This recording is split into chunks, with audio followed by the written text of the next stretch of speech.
Yeah, well, we were in contact with Cam and his representatives throughout the whole process. Obviously, brought him here in Atlanta. He's a guy that we identified early on in the process, all the way back to when he was in high school.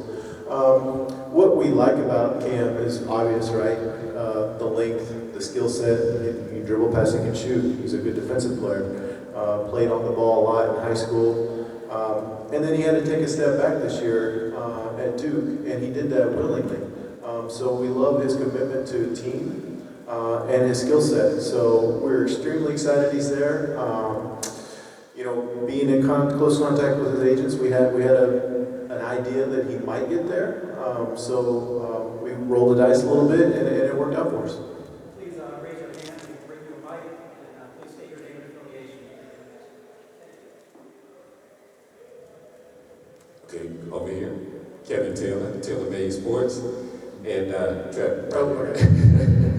Travis, when did you find out that you really wanted to take Cam at number 10, and what was it about him that you really liked for him to go at that level?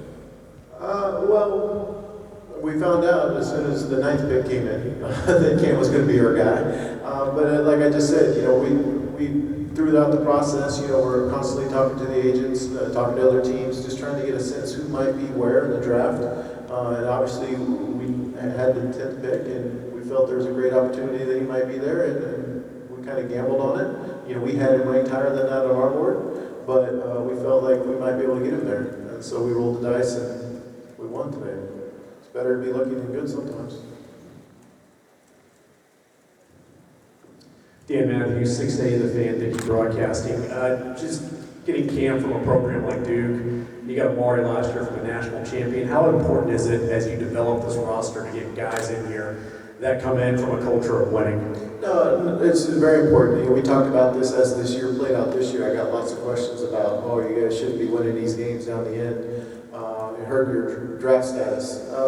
Listen, we want guys that know how to win, that know how to close games. And being able to learn that process in high school, in college, in the NBA is all extremely valuable. Travis, Cam shot 31% in his last 8 college games. He didn't shoot the ball very well. What are you guys seeing differently than what's in the stats? Well, I don't want to make excuses for him, but he played with some injuries this year. And listen, guys go through streaks. We have a ton of confidence in his ability to shoot the ball, and we think with more and more reps, he's just going to get better and better. Hi, Ben, working with AJC. You guys had a lot of draft picks in the later round. We kind of dealt them out. What's your mindset into doing that instead of kind of drafting younger players for G League? I'm sorry? So, you guys have a lot of draft picks in the second round. What was your mindset in dealing those out instead of getting younger players for G League? Yeah, so, going through the process, we had 5 picks, maybe potentially more as the draft played out. We knew we didn't want to have 5+ rookies on the roster, so we did the best we could to try to figure out how to maximize each pick the best we could. So with some of the second-round picks that we traded away, we got future second-round picks, kind of kick them down the line. And those are valuable, even the protected one. Like that protected pick, we could use in a trade. Any deal that we would do now, between now and 2024, we could use that in a traded player, in a cash trade. You need those picks to make transactions, so they hold value. And then you're allowed to take in $5 million in cash a year. So when teams are going to give us a future second and cash, we're going to try to maximize that as well. I think to maybe answer your question, I know a lot of people, I said we didn't just want to sell picks. We didn't, but if we can get cash thrown on top of any transaction, that's never a bad thing. Carl Phillips with the Shadow League.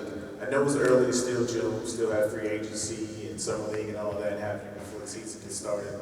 But looking at the roster, what you had before the night started and what you could potentially have when the night ends, what does that say about what you guys are the style of play and the brand of basketball you're looking to play this season? Well, you saw this year, we want to play fast, up and down game, we want to space the floor, and we have multiple guys out on the floor that can make plays. So we're looking to add multi-dimensional players, guys that can play multi-positions, players with great length, and guys that can play some defense on the wing. Allison Mastrangelo, WSB.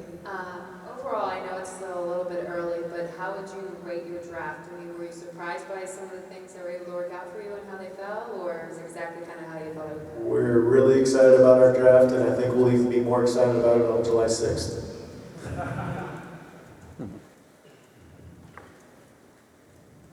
Travis, Dimitri Chen, Action Sports and News. Obviously, you guys have a lot of great young talent on this roster. With Cam being added to the roster now, what is the role that you kind of envision for him? And, is it possible that he will crack the starting lineup come the beginning of the season? Yeah, unfortunately, that's not my job, but we're excited to be able to add him to the mix. We love his skill set. We think he's going to be a great fit for the way we want to play, so we're very excited to have him. Can you just update us on where Cam is on the injury? New York. On the injury front, and might he be ready for summer league, or is there a plan there? Yeah, no, I don't think he'll quite be ready for summer league. They said it was a 6 to 8 week process. I think we're about 4 weeks into that, so he probably won't get on the court till the end of July. But we'll get him in here next week, and we'll get on top of his rehab. We had him here last week, so we've seen him. My doctor's seen him. Everything's come along great on that front, so we don't have any concerns about his injury. But unfortunately, he probably won't be able to play soon. Greg here, 3-point conversion. With going into the draft, was there a focus more on finding versatile players, or more on players that you felt could defend well? We've really focused on a couple guys, and again, multi-dimensional players that can play both sides of the ball.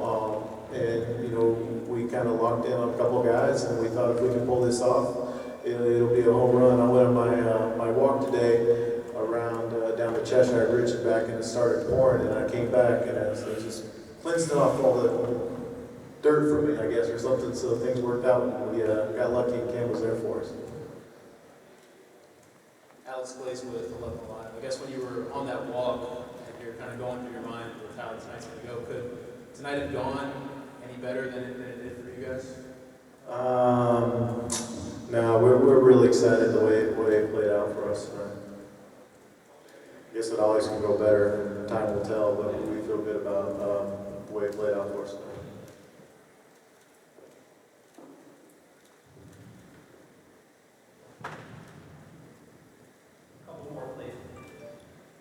On Cam, a lot has been made of Cam's finishing and how he wasn't very efficient 2-point range. Is that a concern for you moving forward? Is it something where he can improve on? What do you make of his concern with that? No, I mean, he did struggle a little bit, but we think he's got a great skill set. He's got the ability to finish with both hands. I think, there was a lot of traffic in the lane at Duke this year. Besides Cam, there weren't a lot of shooters on the team. So getting used to that. So we feel like once he gets up here, we have more space on the floor because we're going to have more shooters out there. And with practice and getting stronger, being able to finish through contact, we're not concerned with that at all. Hey, Travis, Paul Dewberry from Associated Press.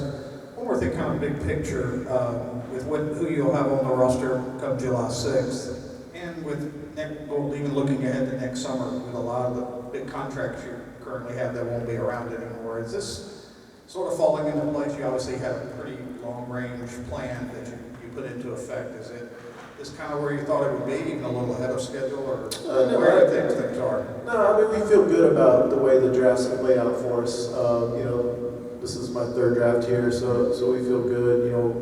If you think back all the way to, 2019, 17, I guess. I walked out and told you we were really excited about John Collins. We had him rated higher, and he's been great. Last year, we made a big move and a big gamble, and we feel like that really paid off. And this year, we feel like we got lucky again. I say it all the time. It's better to be lucky and good in this business, and I'll take being lucky. And we've been lucky the last few years. The guys that we like have been there when we pick. These will be the last two. Christian Goodman, sports analyst. At what point did you identify Cam as a guy that you felt needed to be in the Atlanta Hawks uniform during his high school days, or was there a moment at Duke where you saw him and decided that he needed to be in the Hawks uniform? Well, no, I mean, he's been on the stage for a while, right? He's played on Team USA, so we've seen him for a long time. He's not a secret. You know, he was in our gym last year at McDonald's All-American game, so he's a guy that we've been watching for a while, and certainly a guy that we've tracked and obviously liked, and we're extremely excited to have him. Harrison Comer with Sports Talk ATL here. Essentially, you ended up trading Luka for Trae and Cam Reddish.